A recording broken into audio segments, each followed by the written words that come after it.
Thank you, Madam Chair. Madam Speaker.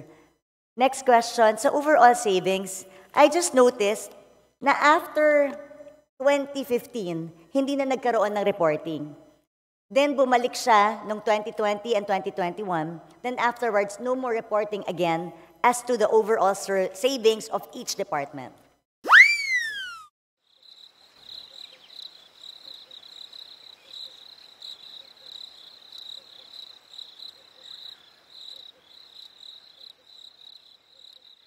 Madam Speaker, may we ask for a 1-minute suspension? Session suspended.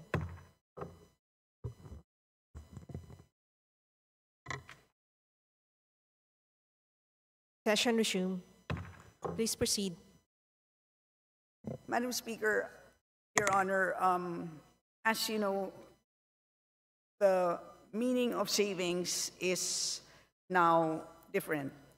Today, it now refers to balances of any released appropriations which have not been obligated as a result of any of the following: A, completion, final discontinuance, abandonment of a program, or B, implementation of measures resulting in improved systems and efficiencies, etc. So today, in other words, hindi na siya kinocompute for all. Yun na ngayon ang practice ng DBM. So if there is a number that you have in mind, for example, do you wish to know unutilized appropriations for the entire government? Is that what you wish to know? Madam Speaker, parang di naman po nagbabago yung definition ng overall savings. Yung savings naman talaga is, as you said, yun ang definition ng savings natin. At kaya nire-reflect yun kasi ito yung mga hindi nagagamit, like you said. And then nire-report kasi yun and it's being transferred to other agencies. Ang sa akin, I'm looking for repertorial. They have to report it to us, just like before. For example, ang overall savings natin in 2020 is 3.5 billion. That's why it's also significant And then for all those savings, nakalagay dyan kung saan tinransfer sa bawat agency. Pag sinabi mo kasing savings, transfers from each agency na ta-transfer ang savings ng bawat isang ahensya, pupunta ngayon sa overall savings. And then yung overall savings, it's a transfer to.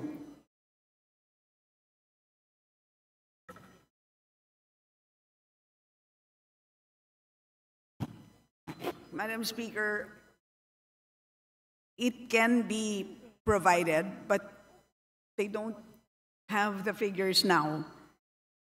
Madam Speaker, yun po yung point ko. Bakit nawawala yung report ng overall savings? Dapat nakikita po natin yon dito sa Kongreso kasi savings po yan na hindi na po alam ng Kongreso kung saan napupunta. And it's part of our obligation to know where these savings are. Saan nanggaling? Kasi that's where we see how efficient ang ating mga department. So baka pwede pong isubmit sa atin today para makita po natin.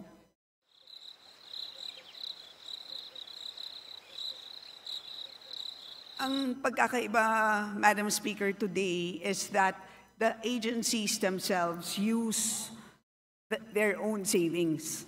So they can modify on their own. So hindi katulad dati na nililipat sa ibang ahensya. And does this mean hindi siya nire-report sa No, pero yes. So, but as a result of that change in practice, kaya nagkaroon din sila ng ibang pagre-report, but tama po yung observation ninyo, and I think that is a very important point. Hindi naman dahil nag-iba ng practice ay nawalan na sila ng responsibilidad na mag-report. So, because of that, they will submit the report on savings.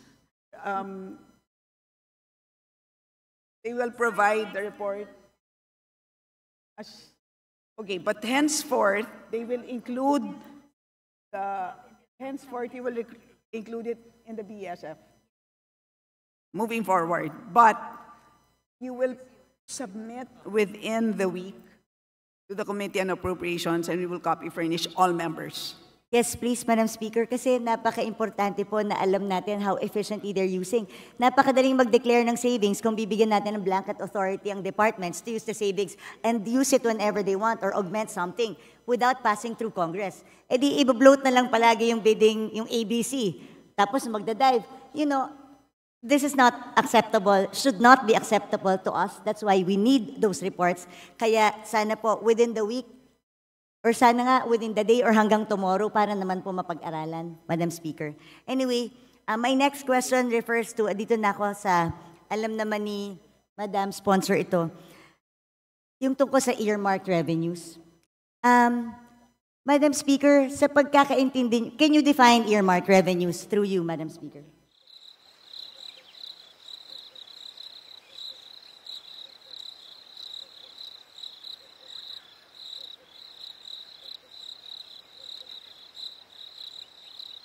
Earmarked revenues, Madam Speaker, are identified revenues required by law to be used for designated activities, benefits, or purposes which can be either classified as use of income or special account in the general fund or SAGF.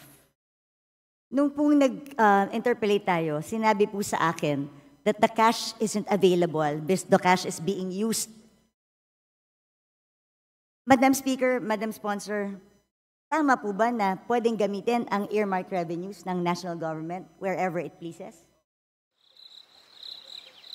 Yun ang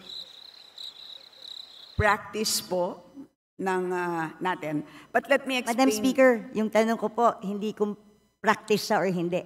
Tama po ba na ginagamit natin ang earmarked revenues for other things other than specified in the law?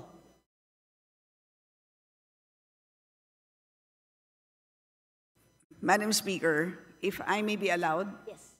parang po siyang, if I may use a comparison, parang pong kung tayo po ay nagde-deposito sa isang bangko, nagdeposito tayo ng 100 piso, iniwan natin sa bangko yung ating 100 pesos. Habang hindi natin kailangan yung 100 pesos na yan, ini-invest ng bangko yung 100 pesos na yan. But at any point in time that we demand 100 pesos plus the interest, dapat ibibigay sa atin ng bangko yung pera natin. At any point in time that we want it, it must be available. So ganun po ang konsepto ng earmarked revenues. Congress earmarks a certain portion, kinokolekta ng ahensya ang revenue, dinedeposito sa treasurer, habang hindi ginagamit ang cash, gagamitin muna ang cash sa pagpapatakbo ng buong government kasi po ang pangongolekta ng buwis hindi naman po January 1. Meron na tayong buwis. Paano natin babayaran ang sweldo ng ating mga page, ang sweldo ng mga government employees? Wala po tayong ibabayad sa inyo na sweldo kung hindi natin gagamitin ang cash na yan. Pero at any point in time that an agency demands those earmarked revenues, the Treasury must be able to make those funds available. Ganyan po ang ibig sabihin ng earmarked revenues. Madam Speaker, saan po nakasulat na ganun ang ibig sabihin ng earmarked revenues? Na pwede siyang gamitin pag hindi ginagamit pa. Kasi malinaw naman po, earmarked accounts and funds are not, the legal basis of an earmarked revenue could be a law, a presidential decree, or international agreement. Bawat earmarked revenue may batas. At walang blanket authority doon na sinasabing pwede mo munang gamitin habang hindi ginagamit ng agency. Gusto ko lang po makahanap ng legal basis. Mula umpisa, asan po ang legal basis na sinasabing pwedeng gamitin ang pondo na in-earmark natin for another thing kasi yung cash naman hindi pa ginagamit ng ahensya. So hiramin ko muna. Paano kung hindi ko na maibalik? Paano kung hindi na tayo makautang? Hindi po ba pag regular ka na tao, ginamit mo ang pera na hindi para doon? Qualified theft na to. O kaya, pwedeng technical malversation of funds if you use it for another thing. Ang tawag po dun sa libro ay Book of Accounts. So may book of accounts at nandun naman po maliwanag ang balanse. So at any point in time na kung na-question... Madam Speaker, ulitin ko, ano pong batas ang nagsasabi na pwedeng gamitin pangsamantala ang earmarked revenue?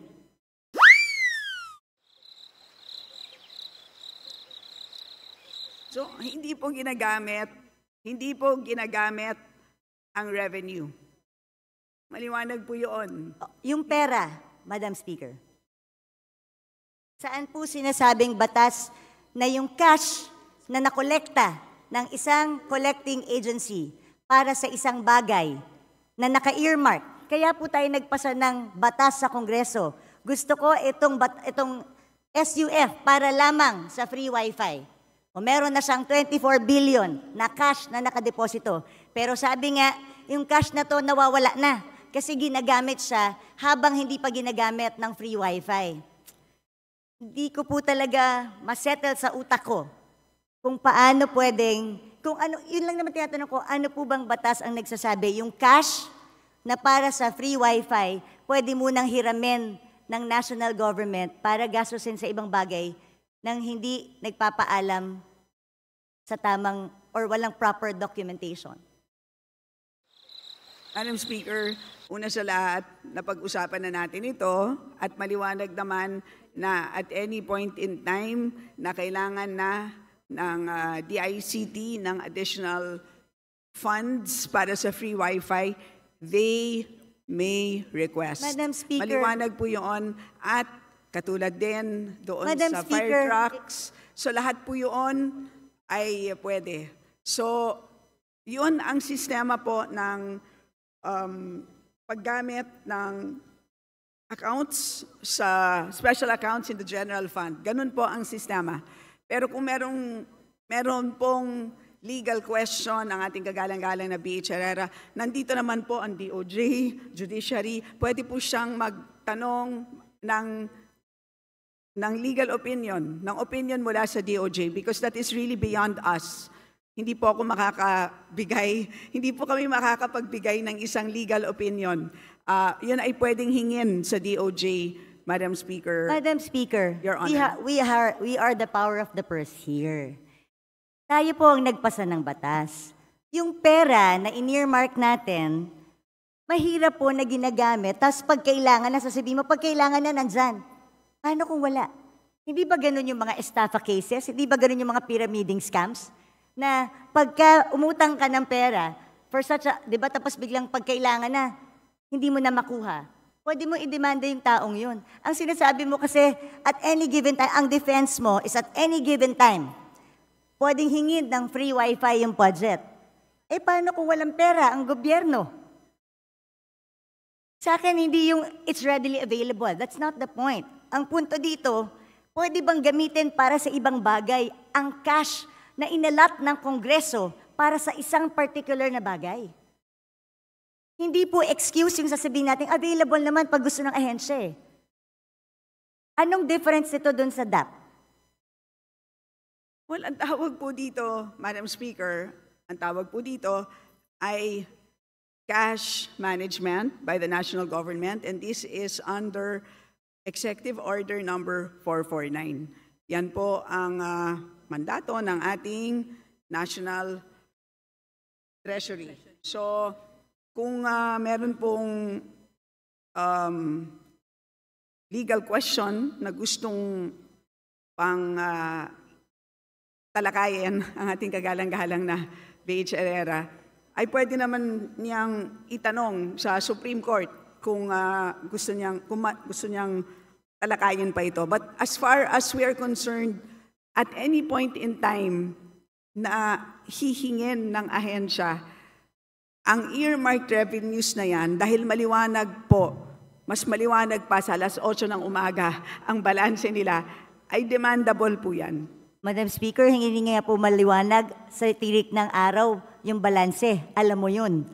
Hindi maliwanag kung magkano ang balanse ng mga earmarked revenues dahil natatraffic sa Bureau of Treasury. You and I both know that. Natatraffic ang kanilang balanse sa Bureau of Treasury.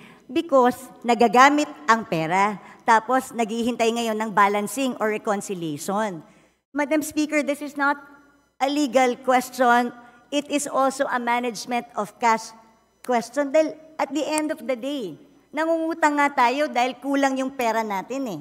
So paano kung biglang may magandang programa ang isang departamento? Can we assure them that there's cash? So bigla tayong we earmark this ini-earmark natin ito sa bawat use niya. Kasi gusto nating i-make sure that the money is there at lagi siyang pwedeng gamitin. Tandaan natin, if yung humihiram ng pera ang may control kung anong ibibigay niya, then magdadamot ako ngayon sa pagbibigay kasi ginagamit ko eh. So they have the control eh. If you have the control, di ba? Kunwari ikaw ang may control ng pera, kung ano ang pwede mong gamitin at hindi. Tapos may humihinging ahensya sa'yo. Kung ginagamit mo yung pera, hindi ka magiging generous sa ahensya ibigay kahit mayroon silang tamang programa. Kasi you're making use of the cash available. Maganda lahat yan, Madam Speaker. But again, ang end balance halimbawa as of June 30, 728.785 billion pesos. So malaking amount of funds. Isipin na lang po natin kung lahat po ito ay binagsak natin ngayon, lahat sa mga ahensya, sa totoo lang po, mabibilaukan silang lahat. Hindi nila kayang ma-absorb lahat ito. So may ganun din na problema. So that is actually part of the mandate of our National Treasury, part of the mandate of the DBM. Kailangan nilang i-manage yan. So they cannot just flood all of these agencies with cash. So yun po, that's how we understand the cash management mandate of these agencies, Madam Speaker. Madam Speaker, cash management does not mean gagastusin mo yung pera pag hindi ginagamit. There's a difference, Madam Speaker. I never said na i-flood natin ng agencies. I'm just simply saying you cannot use the money that's particularly earmarked for a certain project na sinaad natin sa batas. Pero again, I did not say na i-flood natin sila. But I'm saying, tama po ba na ginagamit natin yung pera na sinet aside ng isang batas na hindi pwedeng gamitin? Malinaw po ang batas. Bawat section, andito po yan, makapal po yan eh. Ilan ang earmarked revenues natin? Nakaspecify doon, nandun lang siya pwedeng gamitin. So Very again, specific. Alam ko po yung sinasabi niyong one fund concept. Do you know the history of one fund concept when it started, Madam Speaker, Madam Sponsor? what is the question? Yung one fund concept, because yan po yung sanina sinasabi niyo na ito yung cash management, may one fund concept, na yun ang sinasabi ng DOF na doon ginagamit. Kaya balikan natin yung history ng one fund concept. Ano ba ang pinanggalingan ng one fund concept, Madam Speaker, Madam Sponsor? Please enlighten the body, Madam Speaker. Galing po yun sa Presidential Decree 17, Presidential Decree pa yon during the time of President Marcos, na lahat ng dormant accounts, yung mga off-budget accounts, yung mga lying around funds, yun ang pinagsama-sama. Wala po dong nakasulat any mention of earmarked revenues. At since 1977 pa po yung Presidential Decree na yun. Hindi pa po na-amend or napalitan ng panibago. Ang sa akin naman, gusto ko lang ilagay sa tama. Pwede naman nating lagyan sa special provision kung talagang gustong gamitin itong pondo na to. Pero ang tanong ko, hindi ba dapat natin malaman sa Kongreso kung saan, kailan hiniram yung 700 billion? Kunwari may 700 billion, anong portion ng 700 billion ang hiniram? Hiniram para sa anong bagay? Tama ba na walang report sa atin na hiniram yung perang to? Tama ba na hindi nag-report sa agency? Kunwari, ako si DICT. Ang alam ko, meron akong 24 billion. Tama ba na hindi magpapaalam sa kanila? Pwede bang hiramin namin ang cash na ito para magamit namin sa ibang bagay? So, Madam Speaker, again, babalik po ako dun sa aking analogy earlier. Ang bangko niyo po ba, tuwing ini-invest yung 100 piso na dineposito ninyo, ay tinatawagan ba kayo para magpaano? Madam Speaker, kung ako po ay hindi nag-authorize, pwede ko pong sabihin sa bangko, huwag niyong galawin itong certain portion na to. Because tandaan nyo, hindi mo pwedeng i-relate sa bangko to. Batas ito. May blanket kang pinirmahan sa bangko. Nung nagdeposito ka, alam mo na pwede nyong gamitin para invest. That's part of the contract you paid for when you opened the account. Pero ito, batas ito na pinasa natin na earmark ang certain fund for a certain thing. Wala tayong authority na binigay doon sa ating batas o habang may cash, habang hindi ginagamit, pwede nyo gamitin, national government, kung saan nyo gusto. Pag kinapos tayo, gamitin nyo na. O basta siguraduhin nyo, pagkakailangan ko na, ibalik nyo sa akin. But again, Madam Speaker, what is important is the balance. Paglilinaw lang po kung ano ang balanse ng bawat fund ay intact po yan. Napakahuhusay po ng ating mga empleyado sa ating treasury. Complete po yan. So lahat po ng mga dinadagdag po dyan, lahat ng binabawas, intact po ang balances. Issue lang po because we have a ceiling at every point in time. Today, ang hinaharap natin na ceiling is 6.352 trillion pesos. Can you imagine, kung pinasok po natin itong 728 billion, mauubos yung 6.3 ng 728 billion ng in-earmark ng Kongreso. So paano po yung mga programa na gustong ipatupad ng ating national government? Yun ang mangyayari dito. How will our national government function kung lahat po ng ating earmarked revenues ay pinasok natin lahat doon sa ating total budget ceiling? So yun po ang napakahirap na trabaho ng ating DBM or DBCC. So yun ang naging ang ganda nga ng konsepto, di ba, ng cash management. So, that's what it is. So, in other words, when you deposit money sa bangko, the exact 100 pesos, serial number 0001, hindi naman yun yung the exact bill na isasoli sa'yo once you make a withdrawal. Di ba? Ang usapan lang natin ay nagde-deposit ako ng 100, at any point in time, you are entitled to 100 pesos, any serial amount, any serial number, plus interest. Diba? Yun naman po ang binabantayan natin. Madam It's the Speaker, same concept that we are using for cash management under the National Treasury, Madam Speaker. Madam And to Speaker, remind so you, with the Honorable same, Herrera, that you have 3 more Madam minutes. Speaker, with the same concept, paano yung mga nagsarang bangko? Dahil ginamit nila yung pera eh. Nag-overuse sila ng pera ang diniposito ko eh.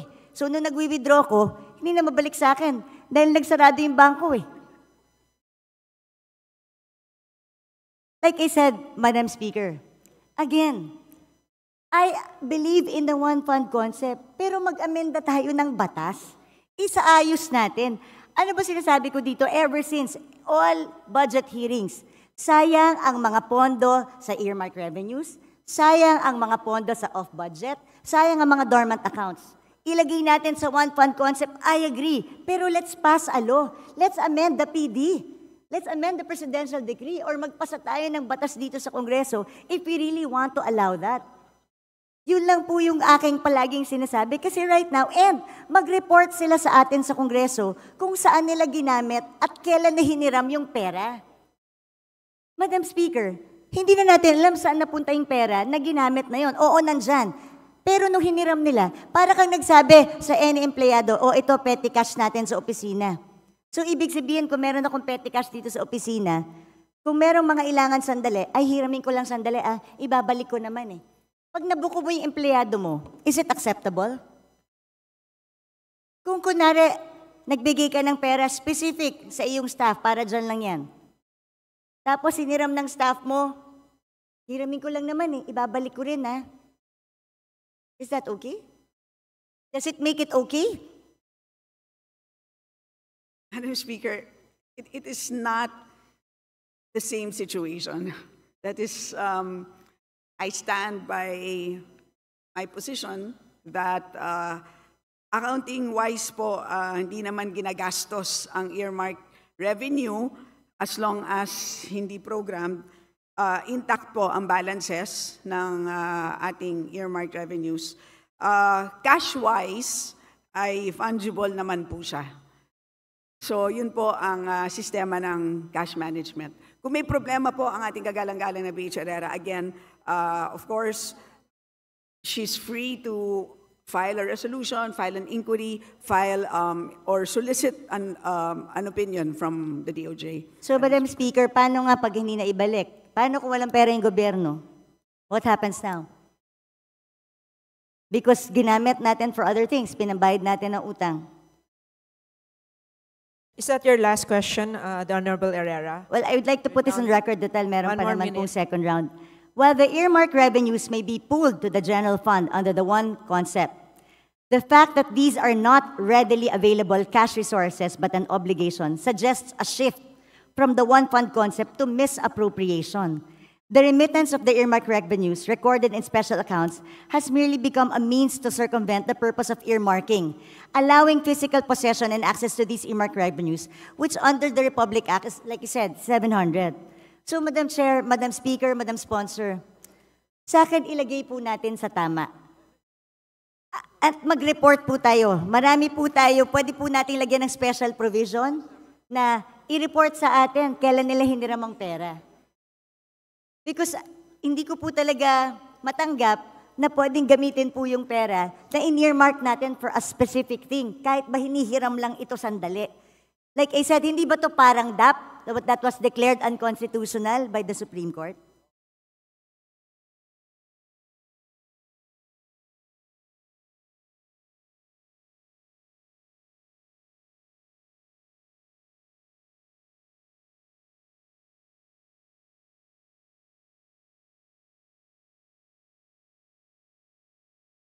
To the Honorable Stella, your final statement to the last queries of the Honorable Herrera. Yes, Madam Speaker, thank you for sharing your thoughts on the matter. I have exhausted my opinion on this. As I said, there's the DOJ, perhaps, who can weigh in on this, and the rest of the members on the matter. Majority Leader. Madam Speaker, basahin ko lang po itong Section 37 ng PD 1177. It states that even the presidential decree of the one fund concept does not even allow it. It says here, all monies appropriated for functions, activities, projects, and programs shall be available solely for specific purposes for which these are appropriated. Even the presidential decree na pinapapool lahat sa one fund concept, exception yung naka-appropriate for a specific thing. So, Madam Chair, Madam Speaker, I've exhausted my time. Meron pa namang ibang agencies, nandiyan pa yung DBM, DOJ. I'll just Again, continue. magkaiba po ang appropriation, which is an authority to spend, versus cash. Magkaiba po yun. That's my final statement. Madam Speaker, Thank you. well, anyway, susunod na po ako. Majority Leader.